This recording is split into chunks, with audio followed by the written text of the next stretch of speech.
بسم اللہ الرحمن الرحیم۔ السلام علیکم ورحمۃ اللہ وبرکاتہ۔ امید ہے کہ آپ خیریت سے ہوں گے۔ محمد اقبال، شاعر مشرق اور اردو اور فارسی کے عظیم شاعر، مفکر، پاکستان کے قومی شاعر ڈاکٹر سر علامہ اقبال، علامہ محمد اقبال، ولادت 9 نومبر 1877، وفات 21 اپریل 1938، 20ویں صدی کے ایک معروف شاعر، مصنف، قانون دان، سیاستدان اور تحریک پاکستان کی اہم ترین شخصیات میں سے ایک تھے۔ اردو اور فارسی میں شاعری کرتے تھے اور یہی ان کی بنیادی وجہ شہرت تھی۔ شاعری میں بنیادی رجحان تصوف اور احیاء امت اسلام کی طرف تھا۔ علامہ اقبال کو دور جدید کا صوفی سمجھا جاتا ہے۔ بحیثیت سیاستدان ان کا سب سے نمایاں کارنامہ نظریہ پاکستان کی تشکیل ہے، جو انہوں نے 1930 میں الہ آباد میں مسلم لیگ کے اجلاس کی صدارت کرتے ہوئے پیش کیا تھا۔ یہی نظریہ بعد میں پاکستان کے قیام کی بنیاد بنا۔ اسی وجہ سے علامہ اقبال کو پاکستان کا نظریاتی باپ سمجھا جاتا ہے۔ گو کہ انہوں نے اس نئے ملک کے قیام کو اپنی آنکھوں سے نہیں دیکھا، لیکن انہوں نے پاکستان کے قومی شاعر کی حیثیت حاصل ہے۔ خاندان: اقبال کے والد شیخ نور محمد کشمیر کے سپرو برہمنوں کی نسل سے تھے۔ غازی اورنگزیب عالمگیر کے عہد میں ان کے ایک جد نے اسلام قبول کیا۔ اقبال کے آباء و اجداد 18ویں صدی کے آخر یا 19ویں صدی کے اول میں کشمیر سے ہجرت کر کے سیالکوٹ آئے اور محلہ کیتھیا میں آباد ہوئے۔ بزرگوں نے کشمیر چھوڑا تو سیالکوٹ میں آ بسے۔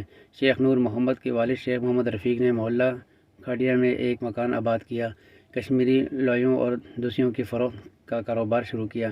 اقبال کے والد اور ان کے چھوٹے بھائی شیخ غلام محمد یہیں پیدا ہوئے، پلے بڑھے۔ بعد میں سہج رام سپرو بازار چوڑنگیا میں اٹھ آئے، جو اب اقبال بازار کہلاتا ہے۔ ایک چھوٹا سا مکان لے کر اس میں رہنے لگے اور مرتے دم تک یہیں رہے۔ اقبال کے دادا سہج رام سپرو کے وفات کے بعد شیخ نور محمد نے اس سے ملحق ایک 2 منزلہ مکان اور 2 دکانیں خرید کر مکانیت کو بڑھا لیا۔ ولادت: اقبال 9 نومبر 1877 بمطابق 3 ذی القعدہ 1294 کو برطانوی ہندوستان کے شہر سیالکوٹ میں شیخ نور محمد کے گھر پیدا ہوئے۔ ماں باپ نے نام محمد اقبال رکھا۔ مختلف تاریخ دانوں کے مابین علامہ کی تاریخی ولادت پر کچھ اختلافات رہے ہیں، لیکن حکومت پاکستان سرکاری طور پر 9 نومبر 1870 کو ہی اقبال کی تاریخ پیدائش تسلیم کرتی ہے۔ ابتدائی تعلیم: شیخ نور محمد دیندار آدمی تھے، بیٹے کے لیے دینی تعلیم ہی کافی سمجھتے تھے۔ سیالکوٹ کے اکثر مقامی علماء کے ساتھ دوستانہ مراسم تھے۔ اقبال 20 سال کی عمر کو پہنچے تو انہیں مولانا غلام حسن کے پاس لے گئے۔ مولانا ابو عبداللہ غلام حسن محلہ شعلہ کے مسجد میں درس دیا کرتے تھے۔ شیخ نور محمد کا وہاں آنا جانا تھا۔ یہاں سے اقبال کی تعلیم کا آغاز ہوا۔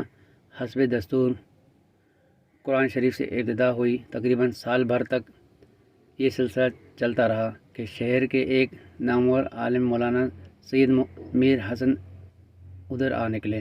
ایک بچے کو بیٹھے دیکھا کہ صورت سے عظمت اور سعادت کی پہلی جو چمکتی نظر آ رہی تھی۔ پوچھا کہ کس کا بچہ ہے؟ معلوم ہوا تو وہاں سے اٹھ کر شیخ نور محمد کی طرف چل پڑے۔ دونوں آپس میں قریبی واقف تھے۔ مولانا نے زور دے کر سمجھایا کہ اپنے بیٹے کو مدرسے سے تک محدود نہ رکھو، اس کے لیے جدید تعلیم بھی بہت ضروری ہے۔ انہوں نے خواہش ظاہر کی کہ اقبال کو ان کی تربیت میں دے دیا جائے۔ کچھ دن تک تو شیخ نور محمد کو پس و پیش رہا، مگر جب دوسری طرف سے اصرار بڑھتا چلا گیا تو اقبال کو میر حسن کے سپرد کر دیا۔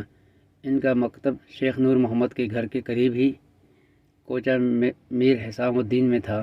یہاں اقبال نے اردو، فارسی اور عربی ادب پڑھنا شروع کیا۔ 3 سال گزر گئے۔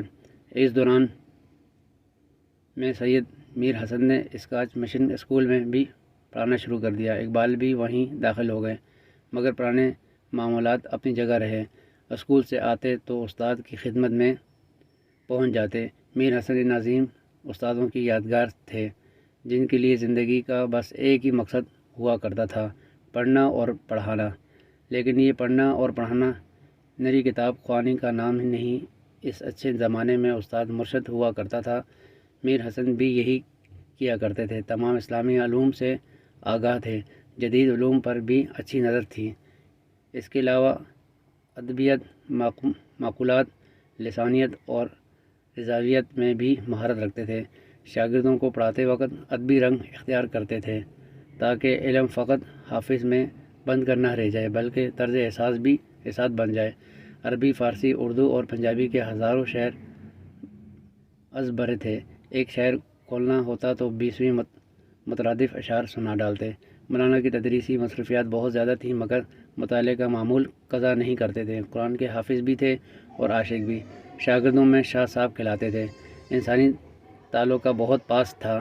حد درجہ شفیق، سادہ، قانع، متین، منکسر المزاج اور خوش طبع بزرگ تھے۔ روزانہ کا معمول تھا کہ فجر کی نماز پڑھ کر قبرستان جاتے، عزیزوں اور دوستوں کی قبروں پر فاتحہ پڑھتے، فارغ ہوتے تو شاگردوں کے منظر پاتے۔ واپسی کا راستہ سبق سننے اور دینے میں کٹ جاتا۔ یہ سلسلہ گھر پہنچ کر بھی جاری رہتا، یہاں تک کہ اسکول کو چل پڑتے۔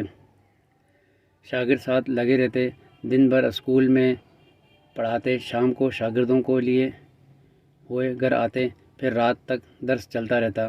اقبال کو بہت عزیز رکھتے تھے، خود وہ بھی استاد پر فدا تھے۔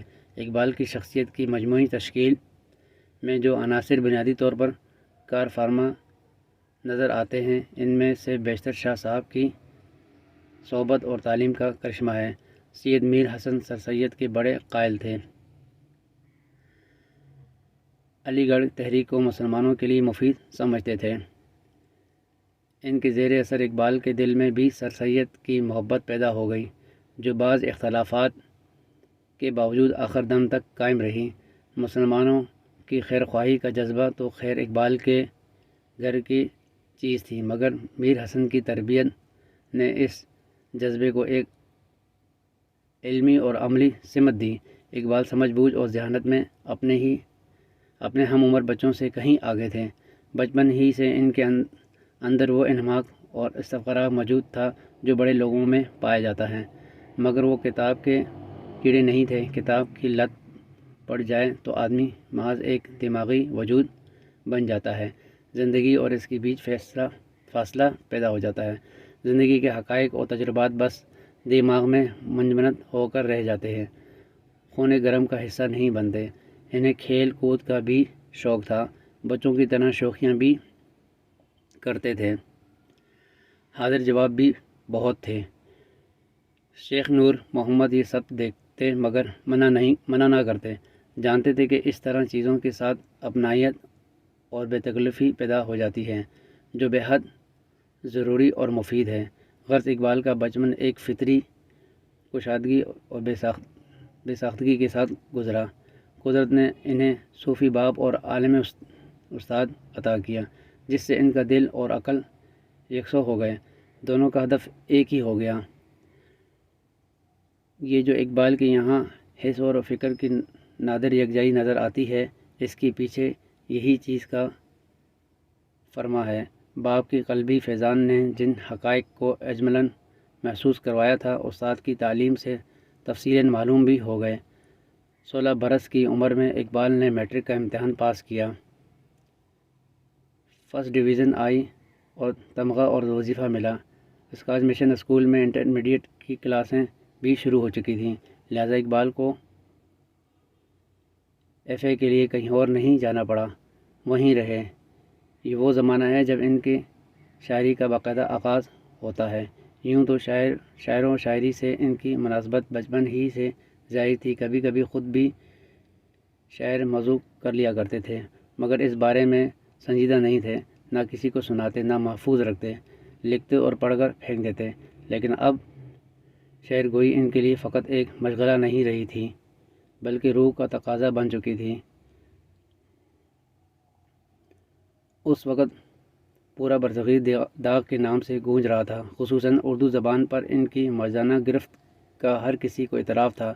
اقبال کو یہی گرفت درکار تھی۔ شاگردی کی درخواست لکھ کر بھیجی جو قبول کر لی گئی، مگر اصلاح کا یہ سلسلہ زیادہ دیر جاری نہ رہ سکا۔ داغ جگت استاد تھے، متحدہ ہندوستان میں اردو شاعری کے جتنے بھی روپ تھے ان کی تراش خراش میں داغ کا قلب سب سے آگے تھا، لیکن یہ رنگ ان کے لیے بھی نیا تھا۔ گو اس وقت تک اقبال کے کلام کی امتیازی خصوصیت ظاہر نہ ہوئی تھی، مگر داغ اپنی بے مثال بصیرت سے بانپ گئے کہ اس ہیرے کو تراشا نہیں جا سکتا۔ یہ کہہ کر فارغ کر دیا کہ اصلاح کی گنجائش نہ ہونے کے برابر ہے، مگر اقبال اس مختصر سی شاگردی پر بھی ہمیشہ نازر رہا ہے۔ کچھ یہی حال داغ کا بھی رہا۔ اپنا خیال رکھیے گا، پھر ایک نئی ویڈیو میں دوبارہ حاضر ہوں گے۔ اللہ حافظ، فی امان اللہ۔